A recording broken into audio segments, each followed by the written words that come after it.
The dress is on, the creative session is complete, the ceremony's finished, it's time to party. Now what? The reception part of your day is probably the most busiest and possibly complicated aspects of your entire wedding day. So I sat down with some of the leading wedding industry professionals and asked their opinions on the things that you need to know about your own wedding reception.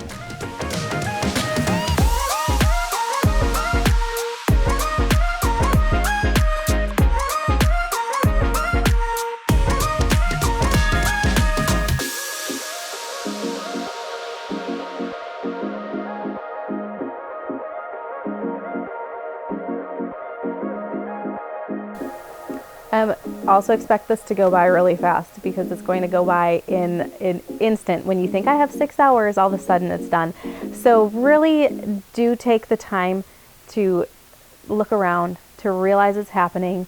Take the time during your first dance to connect with your new partner. Like, take those moments and really live in it. Don't just let it happen. Live in it. All your guests coming up and taking selfies with you.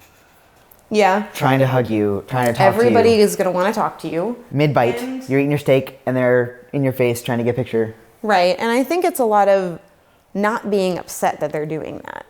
Because your guests are there because they love you and they care about you and they want to be part of your day. They just really want to get a second to talk to you on your wedding day. You know, give them 2 seconds of your time. I realize that you're on a timeline and you really want to eat, and I also want you to eat, but like, also be kind.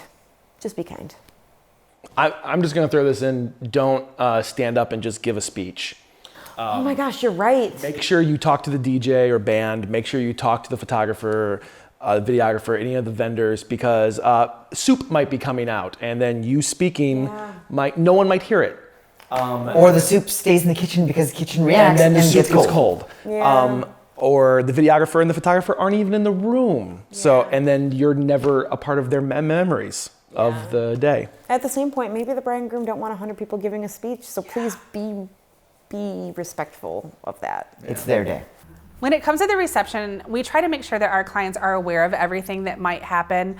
For example, I don't think that couples realize how in demand they will be, especially when your friends and family have traveled from very far away. They all want a few minutes to talk to the bride and the groom, or the grooms or the brides. They want a little bit of your time. Work out a strategy ahead of time with your planner or with your catering manager, whether it's taking a few minutes alone by yourselves before dinner begins, or kind of having a plan for table touching, whether that be immediately after you're served, or if it's after everybody gets served, but making time to make sure that all of your guests get a chance to speak with you and just say congratulations is super important. I think that's really let's just have fun.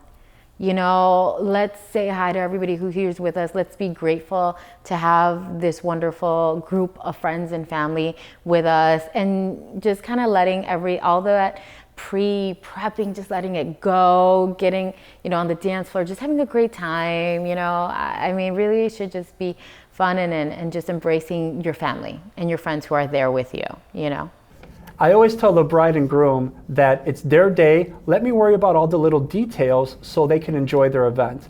I'm minding their time. I'm making sure that they're eating, because that's really important, because usually the photographers and the videographers, they're pulling them in different directions. So I make sure that they are definitely well fed so they're not passing out on the dance floor. A couple of things that they should expect for the reception is to make sure that they have fun. I am going to make sure that they have fun and make sure that they're not being dragged by the photographer and videographer going in different directions. We want to make sure that the bride and groom have a great time. They're enjoying the photo booth, they're enjoying dancing, and they're mingling with their guests. You will be pulled in a million different directions. You will have 1-minute conversations. Make sure you eat. It's very easy to get caught up in conversation. For their reception, to be waited on hand and foot. Honestly, I treat them like a king and a queen. As soon as they come in, we have servers that go up to them. We get them a drink and food. Make sure that they are always well fed all night. And just make sure that they are, we pay special attention to them the whole time. It's their night. They should not want for anything. Right. Well, I mean, like, the song that I danced with him will come on the radio, you know what I mean? And brings me right back. Like, I never danced with my father before that one time, you know what I mean? Or the fact that both of my parents were out dancing. I've never seen them dance, and they were dancing at my wedding, you know what I mean? Like, this, like, it was a magical night, and so everyone should have that, and you're there at your wedding and you're like, oh, we're going to have a reunion in 5 years from now and have everyone together. Well, it's probably not going to happen, so you better do it when you're getting married, so yeah. That you can't hide during cocktail hour and expect not to be attacked later. Couples who avoid cocktail hour and go do whatever, they will be attacked during dinner. People are there to see you. Take the cocktail hour, say hello to as many people as you can. You'll eat first, then get up and say hello to as many people as you can, so then you can enjoy your dancing. If you have a lot of people, they're there to see you. If they don't get to see you, they will find a way to see you, whether it's during the dances or during the speech. Like, they will come up and interrupt your dinner. People are there to see you. You have to make the time to say hi, at least for 30 seconds. Even if you're walking by, say, thanks so much for coming. Don't bother getting up. We have 10 other tables to visit. You have to make it a point to say hello. They're there to see you. Otherwise, it feels really weird if they just dropped off an envelope and left. It's going to be fun. And if it's not a fun reception before the wedding happens, you need to really rethink your timeline. Have fun. This is the time you've had your ceremony. Now you're going to live it up, right? There's music, there's food, there's drinks, there's entertainment, there's people. How could you not have fun, right? You just really make sure you eat, make sure you take moments in with your family and friends. You can say hello to people, and that's another reason why first look is great, because then you can go to and you have all your photos, you can go to your cocktail hour, you can say hi to some of your guests there. And then I always say go to the older guests first. If you're gonna walk table to table, say thank you and go around to the tables with your older guests or older family members, and then you'll see the rest of the people on the dance floor. Don't worry about hitting 20 or 30 tables during dinner. You'll never eat. Have fun. Well, the biggest thing is to be prepared. So having your schedule in place, you've gone through it, you've signed off on it, you make sure no one's not in the bridal party now where you switched over. Make sure you tell everybody related to that, because it does affect everybody, okay? So if you're moving the time with the wedding planner, make sure you tell the band leader too, and tell the venue, okay? That's a big thing too. What you do here affects other people too.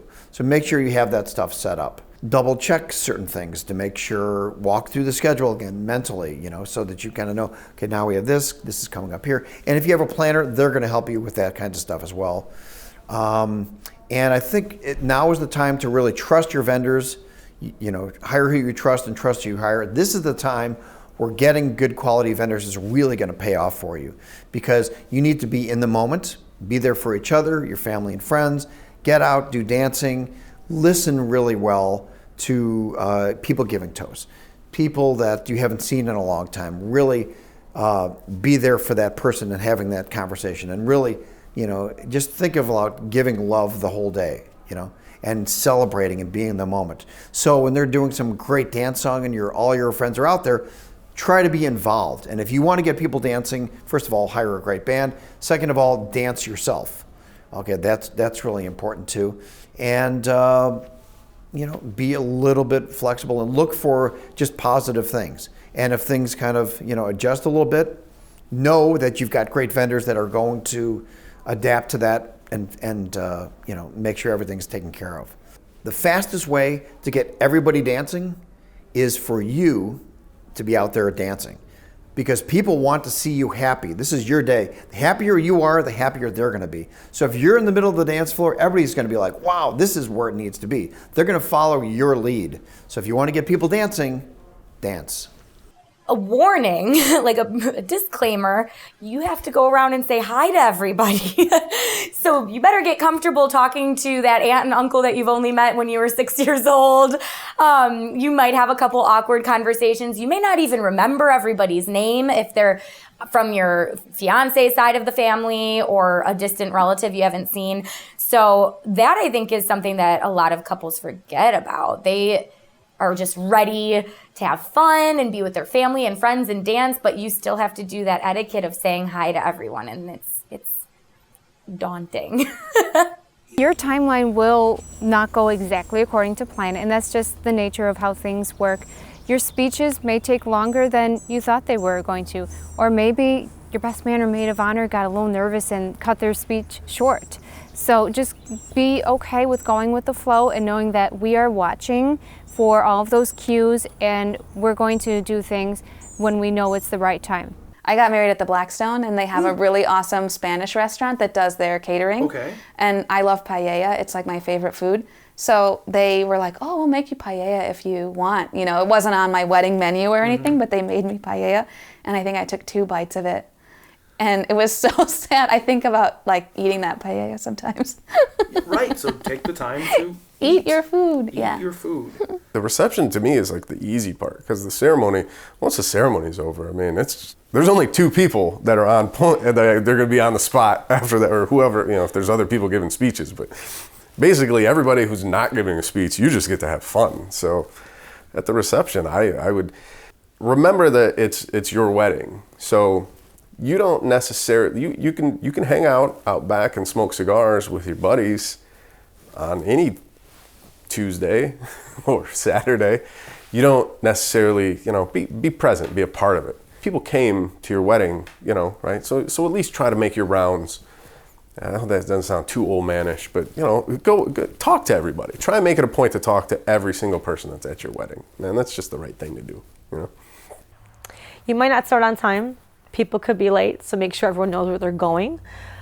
Make sure that your guests know where they're going, and if there's any detours, you may not know about that, but you want to make sure you allocate time to plan for that. Reception itself, I mean, if you plan in advance, there really shouldn't be anything that's your responsibility to remember for that day, other than to have fun. So, bustling. Oh yes, bustling. You need to make sure you can get your dress bustled, and that's part of the alteration process when you come into our shop, or when you buy your dress.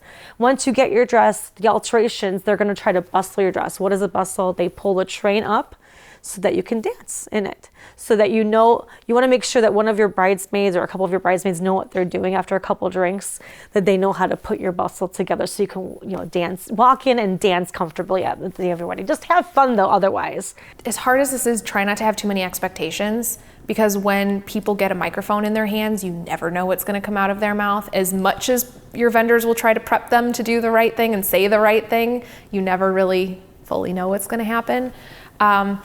And I tell clients, stop 3-4 times throughout the day and just physically stop and look around you. Because the day goes by so fast. You see so many people, and you haven't talked to that friend in 6 months, and your aunt you haven't seen, you know, since she moved to California.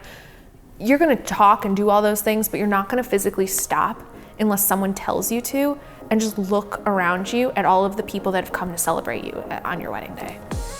We hope this episode of Vendors helps you on your wedding planning. Be sure to like, follow, subscribe, and to share to make sure you and your fellow planning couples don't miss a single episode. If you enjoyed watching this video, be sure to check out our entire conversation in the podcast. You can find all of today's vendors and their contact information in the details below this video. And be sure to check out all of our episodes about these amazing wedding industry professionals. We'll see you next time on Vendors. Vendors is produced and edited by Night Owls Media. More information can be found at nightowlsmedia.com.